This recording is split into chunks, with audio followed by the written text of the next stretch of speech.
Hi, fourth and fifth graders. Today, I am so excited to share with you our next lesson. And this lesson in our nonfiction unit is called Learning from Sources. And today, I am going to give you some tips and tricks on how to use a resource that I know many of you love. And I love it as well. And that resource is YouTube. YouTube is such an awesome site, and I know many of you use it each day in school and outside of school.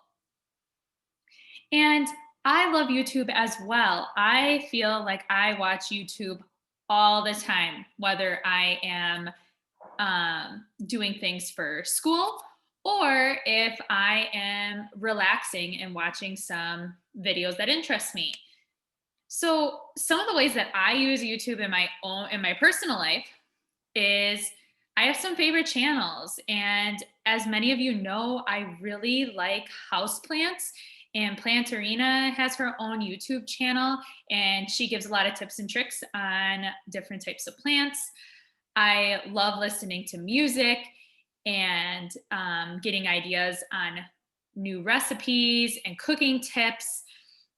And also, I love watching YouTube videos that give like different workouts. And Sarah Beth Yoga is actually my very favorite YouTube channel. And she has a lot of awesome yoga classes that I enjoy. So, what are your favorite YouTube channels? What are the channels that you enjoy watching in your free time? Or what kind of videos do you search for? Pause the video to discuss. I also use YouTube on almost a daily basis as a teacher. I often watch a lot of videos that give me more information on interesting ways that I can teach lessons or how to use certain types of platforms, like how we started with Schoology this year. That wasn't just brand new to you as a student, it was brand new to us as teachers. So I watched some YouTube videos that helped me learn Schoology. I also look at YouTube a lot to find videos to share with all of you lovely people here as I am teaching. How do you use YouTube for your school? Pause the video to discuss. So now, a really exciting part. I am happy to share some tips with you on using YouTube for your research because this is a great resource, but we need to make sure that we use it the correct way. And I'm going to give you 5 tips today that are going to help you with your research. The first tip, number 1, before you go to the search box, you need to think about what you're going to search for. What are you going to type in the box? And I really encourage you to use just a few words. So let's say you're wanting to find out about a sloth's habitat. Instead of saying, what is it like where sloths live? Where do sloths live? You could say, narrow it down to just 2 words, the 2 most important, sloth habitat. And you'll get more search results there. That's tip number 1. And here is an example of a YouTube search that I did, simply typing in sloth diet, and I received a great video. Your second tip, find a reliable source. What does that word reliable mean? Pause the video. The word reliable means good in quality, able to be trusted. anyone can post a video to YouTube. As many of you know, some of you even have YouTube channels that you post to. So we want to make sure that when we're using YouTube for school, that it's a reliable source and that the information can be trusted and is true. So when you are searching for a video, it's really important to look at the creator of the video. And when you see things like I have circled here, Columbus Zoo and Aquarium, that's a reliable source. It's a zoo in Columbus, Ohio. Nature on PBS. PBS is a nonprofit television channel.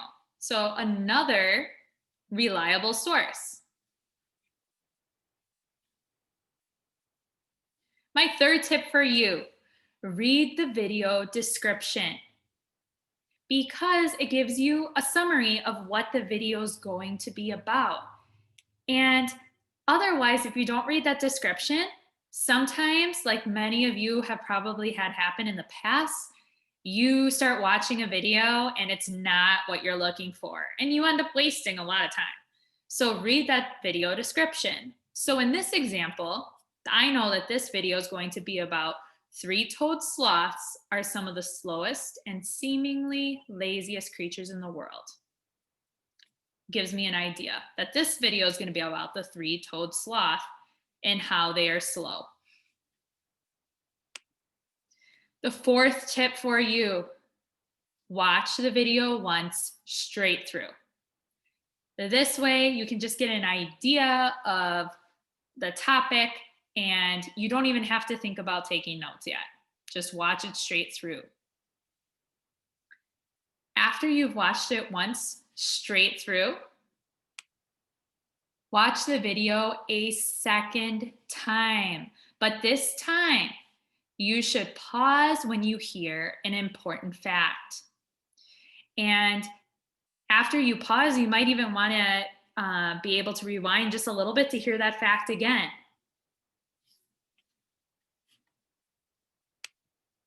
We are going to try this together.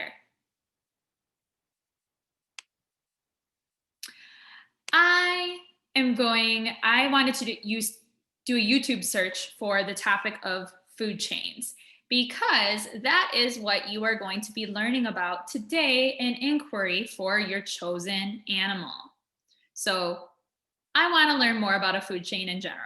So I searched on YouTube food chain. One video that was in the search results that really popped out at me was this one, the animal food chain, educational video for kids. So after I searched, I found this video. I'm kind of going through my checklist right now. Step 2 was looking at the source, and 3 was the description. And at first, I didn't know if Happy Learning English was a reliable source. So I actually clicked on the creator, and it took me to their site, their YouTube channel, and it talks all about education videos made for children and all these different topics. 176,000 subscribers. This tells me that this is a source I can trust. Now, we are going to watch this video one time straight through, and then we'll start it a second time. And when you hear important notes, you can write them down.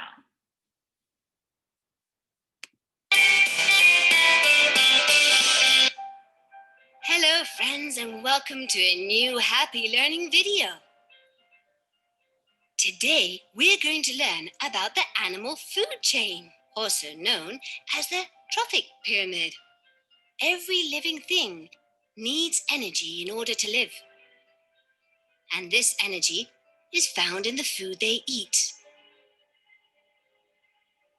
Living creatures are situated on various levels of the food chain, depending on what they eat. Fruit and vegetables are at the bottom of the trophic pyramid. These are called primary producers, as they can make their own food.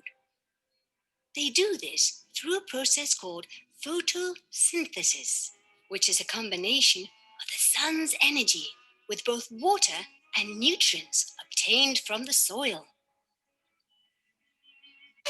To watch the full video and All right, so that was a clip and it's just about 1 minute long. So, just for the sake of time, since we watched it through once, the next step is to watch it again. And usually, if you were doing this on your own, when you heard a good fact, you would pause the video to write it in your notebook. But since this video is so short, we are just going to watch it one more time. And as you are watching the video, I want you to write down at least one fact that you learned and be ready to share that fact out at the end.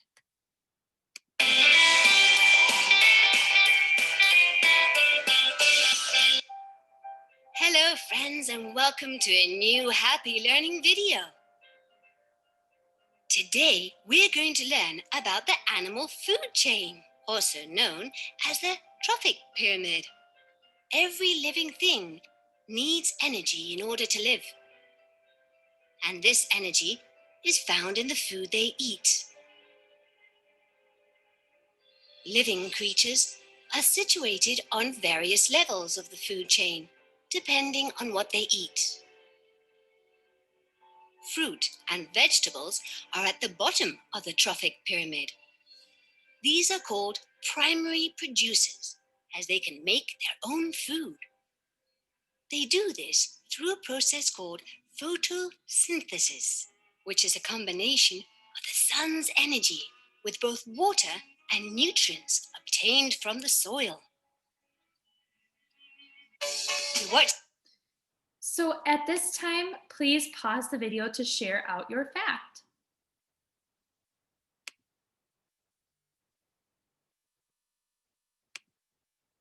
So now that you have learned some different tips on using YouTube in school, I encourage you to try these tips out today as you are researching the food chain of your chosen animal. Thank you, Team Persevere.